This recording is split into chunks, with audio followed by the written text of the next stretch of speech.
Example 1.7 you plan to make a lump sum deposit of $5,000 now, मतलब अभी के time period की बात कर रहे हैं, into an investment account that page 6% per year. ठीक है, आपने $5,000 अपने एक इन्वेस्टमेंट अकाउंट में डिपॉजिट कर दिए जो कि पे करेगा 6% पर ईयर के इंटरेस्ट से।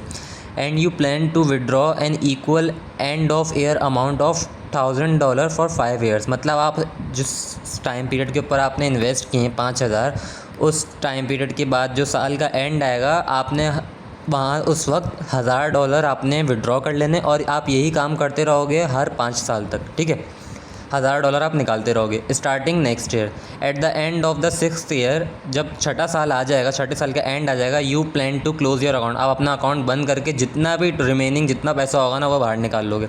तो हमने वो कितने पैसे होंगे वो फाइंड आउट करने, और define the engineering economy symbols involve. तो यही सारे सिंबल्स होते हैं। ठीक है, अच्छा भी पी आ गया हमारे पास, जो हमने डिपॉजिट किया है 5,000। एनुअल हम लोग जो विड्रॉल कर रहे हैं वो $1,000 हम हर साल निकालेंगे। इंटरेस्ट है हमारे पास 6% है, और जो एन है वो है 5 साल फॉर द एनुअल, और 6 फॉर द जो हम वैल्यू हमारे पास अभी हमने निकालनी है।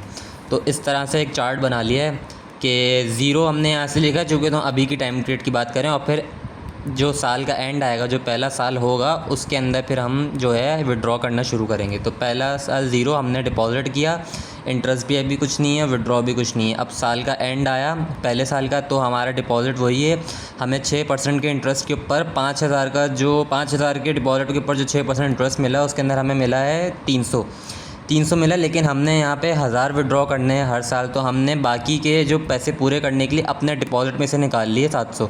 तो यहाँ पे हमारे पास 1,000 हो गया। अब डिपॉजिट में से 700 निकाल लिए, तो अगले साल के लिए जो हमारे पास है यहाँ पे बचे 4,300।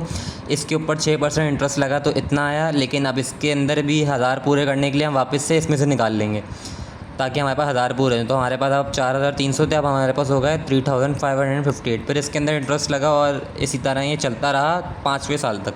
यहाँ तक इस तरह चलता रहा। हमने पैसे इंटरेस्ट के जो मिले उसको, और 1,000 पूरे करने के लिए हमने यहाँ से निकालते रहे पैसे अपने डिपॉजिट में से।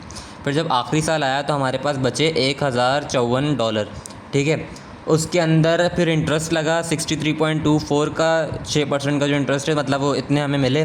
और फिर जब ये इनका हमने टोटल किया तो हमारे पास जो एंड में रिमेनिंग अमाउंट बची थी वो ये थी, जो हमने यहाँ लिख दी इस तरह। ठीक है।